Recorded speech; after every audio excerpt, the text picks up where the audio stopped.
మేడారం వెళ్ళినప్పుడు అవును ఇది తప్పకుండా చూడండి, ఆదివాసీ మ్యూజియము. మేమైతే మేడారం వెళ్ళాక సమ్మక్క సారక్క దర్శనం తర్వాత ఈ ఆదివాసీ మ్యూజియం చూడడానికి అయితే వెళ్తున్నాము.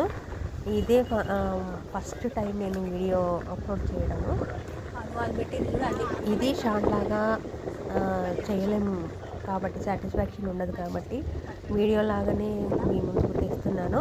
ఇది చూసి వీడియో చూసి మీరందరూ మీకు అందరికీ నచ్చుతుందని ఈ వీడియో నేనైతే అనుకుంటున్నాను. ఇది మేడారం సమ్మక్క సారక్క గుడి నుంచి ఒక అప్రాక్సిమేట్లీ 3 కిలోమీటర్స్ ఉంటుందండి. వచ్చేసిన తర్వాత ఇక బయట టికెట్లు అయితే ఇస్తున్నారు. మేమైతే టికెట్లు కొని ఒక్కొక్కరికి 10 రూపాయలు. 10 రూపాయల టికెట్. టికెట్లు అయితే కొని లోపలికి వెళ్ళాము. లోపల వీడియో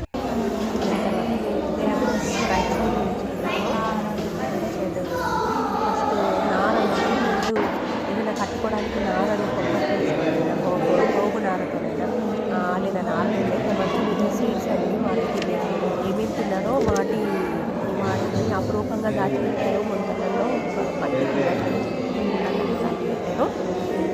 వాళ్ళు తిన్న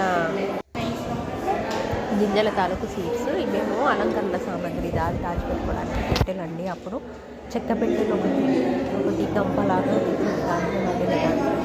ఒకటి ఉంది. ఇది కూడా అలంకరణ సామాగ్రి. ఇవ్వండి కానకడియాలు, అది వెండి కడియాలండి. ఇవన్నీ కాళ్ళకి గుంజేతి చేతులకు వేసుకునే వెండి వస్తువులండి. దండ కడియాలు,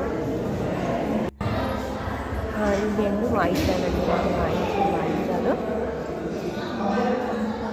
ఇవైతే ఆదివాసుల ఉండవు వాళ్ళ వాయిద్యాలు, కోయిదల వాయిద్యాలండి. ఇవన్నీ చూడండి, వాళ్ళు తలపాగా పెట్టుకున్న కొమ్ములతో చేసిన వస్త్రాలతో చేసిన నెమ్మలికలతో పెట్టిన తలపాగాలండి. వాళ్ళు అకేషన్స్ అప్పుడు పెట్టుకున్నారు. చూడండి, ఇవన్నీ నీళ్ళు తాగిపోతుందండి. వెలుగుతో చిన్న చిన్న పిల్లలతో సొరకాయ గుర్రంతో చేసిన వాటర్ దాగే పాత్రలన్నీ అమేజింగ్ అండి. సామాగ్రి మట్టి వంట పాత్రలు అండి.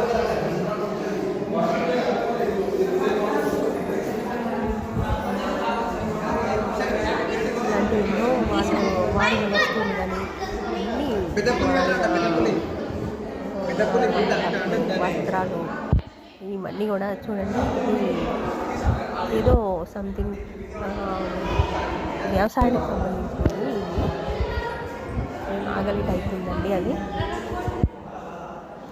ఇదండి చేపలు వెళ్ళేటప్పుడు యూజ్ చేసేది. మళ్ళీ పార్టీ కూడా చూద్దాం.